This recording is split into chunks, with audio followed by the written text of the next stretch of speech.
It was 1893. A resort in Maryland told Charles Douglass that they didn't serve his kind. They thought by denying him a meal, they were putting him in his place. But he didn't argue. He didn't march.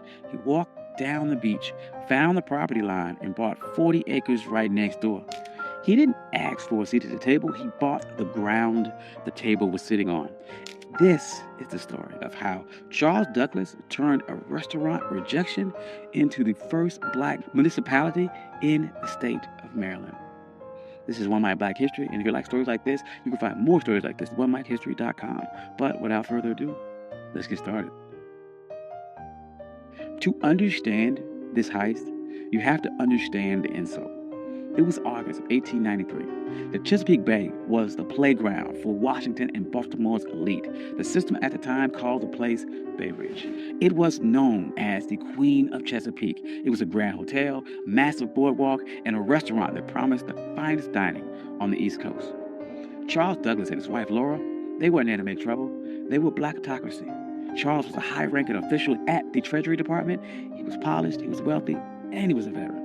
He walked to the restaurant at Bay Ridge and asked for a table. The waiter did not look at Charles's uniform. He didn't look at his credentials. He just looked at his skin color and said, "We don't serve your kind here." Now, this is the moment where the struggle would usually kick in. The textbook version of this story would tell you how sad Charles was. It would talk about the pain of segregation. But Charles Douglass didn't have time for that. He had a military mind. And he looked around the restaurant and saw white families eating. He saw the owners counting money. And he realized that their business was built on a territorial monopoly. They thought that they owned the prestige of the water. They thought by banning him, they were keeping the luxury for themselves. Charles walked out of that restaurant, but he did not leave the area.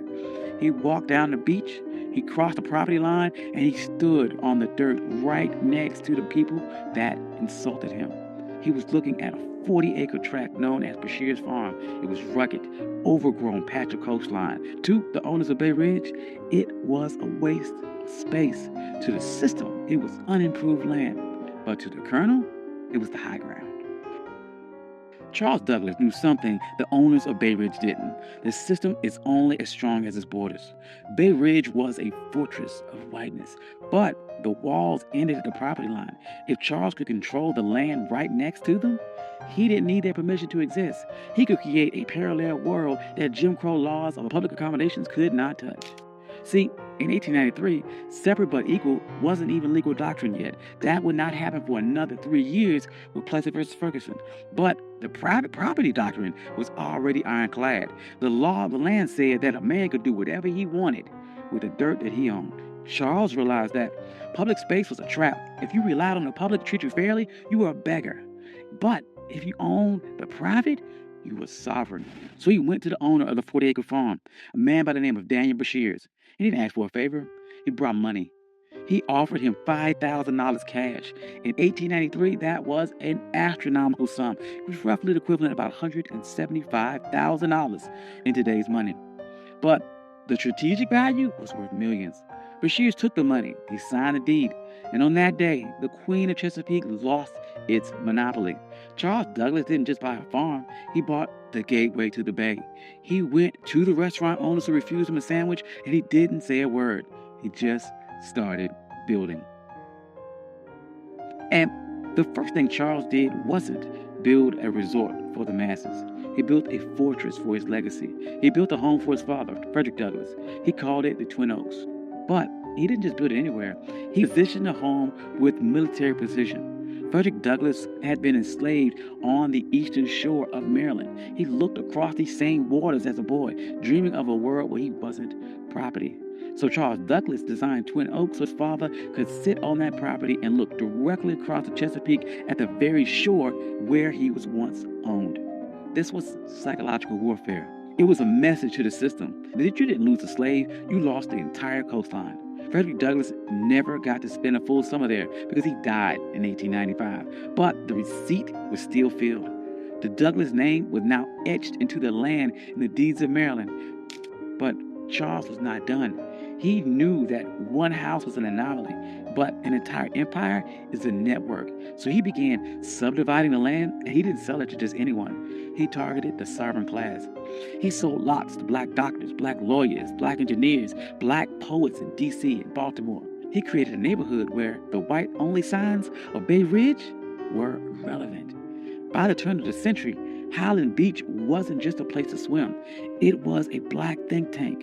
Paul Robeson was there. Langston Hughes was there. W.E.B. Du Bois was there. They weren't protesting segregation. They ignored it. They built their own hotels. They built their own pier. They built a community center. They built a closed economy where black money stayed in black pockets and black dignity was the default setting. Now, there's no way the system sat back and watched this happen. The owners of the white resorts nearby were furious. They saw the private property loophole working against them, and they realized that they had lost control of their territory. So they tried to use paper weapons. First, they tried to use vagrancy laws. They sent the police to harass people walking between the train station and Highland Beach. They wanted to make the journey so uncomfortable that the residents would give up. That didn't work. Highland Beach residents started their own shuttle service. They controlled the logistics. Then the white resort owners tried to use a legal glitch. They realized that Highland Beach was technically a part of an unincorporated area.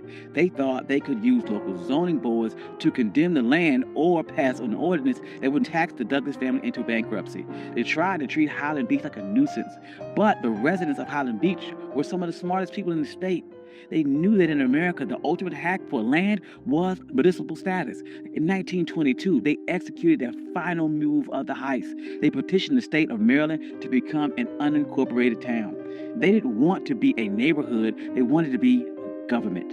They won. Highland Beach became the first black municipality in the history of Maryland. Think about the payoff here. Because they were a town, they had their own mayor, they had their own police department, they had their own zoning board. When the white resort owners tried to pass laws against them, the people of Highland Beach just passed their own laws to cancel them out.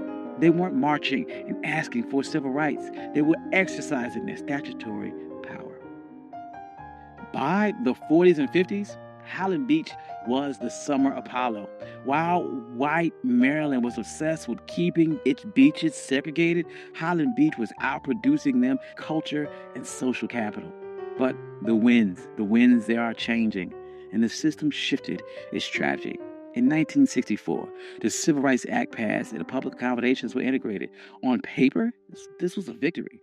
But in a world of real estate and sovereignty, it was a Trojan horse. The system realized it could not keep black people out of the water anymore, so it decided to make the land too expensive to keep. This is the new Jim Crow. As white developers realized that coastal property was the ultimate asset, they began using tax assessment and eminent domain and environmental regulations to squeeze black families off their land. In places like Hilton Head and Bruce's Beach in California, the system succeeded. They stole land back using the laws that were supposed to protect landowners. But look at Highland Beach today. It's still there. It survived the rise of developers. It survives the collapse of other resorts. It survives because Charles Douglass didn't build a charity. He built a closed-loop system. The residents of Highland Beach understood that the land wasn't just for lounging. It was for continuity. They passed these down for generations. They created trust. They created a black culture of holding the line. During the Civil Rights Movement, we get caught up about the seat of the lunch counter. But Charles Douglass reminds us that the lunch counter is just a piece of furniture, and that if someone owns a building, they can always find a reason to move the chair or keep you out. The true power is owning the blueprints. Charles Douglass was told his money wasn't good enough for a meal, and he didn't waste a second trying to change that with his mind. He used that energy to change the map. He proved that when the system closes the door, you can't keep knocking till your fists are bloody. You can buy the hallway. You can buy the entire building. You can buy the entire beach. You can buy the ground that it sits on. And today, Highland Beach stands as a reminder that we aren't just laborers in the American story. We are the engineers of our own exit. Thank you. This is One My Black History. I'm your host, Country Boy. If you like stories like this, you can find more stories like this at onemyhistory.com. Hope you enjoyed this. This is something different. I enjoyed this a lot. Trying to do, once again, more stories about agency, about pattern interrupts, people overcome, and how they took a system that was designed to keep you back and beat it and overcame or outsmarted that system. Hope you enjoyed that. I'd like to thank all my day ones. You guys are amazing. Thank you guys all for coming out. Like, financial contributors. Oh, yes. And if you don't see your name here, please reach out to me. I'll add your name. I'm sorry. I love you all. Peace.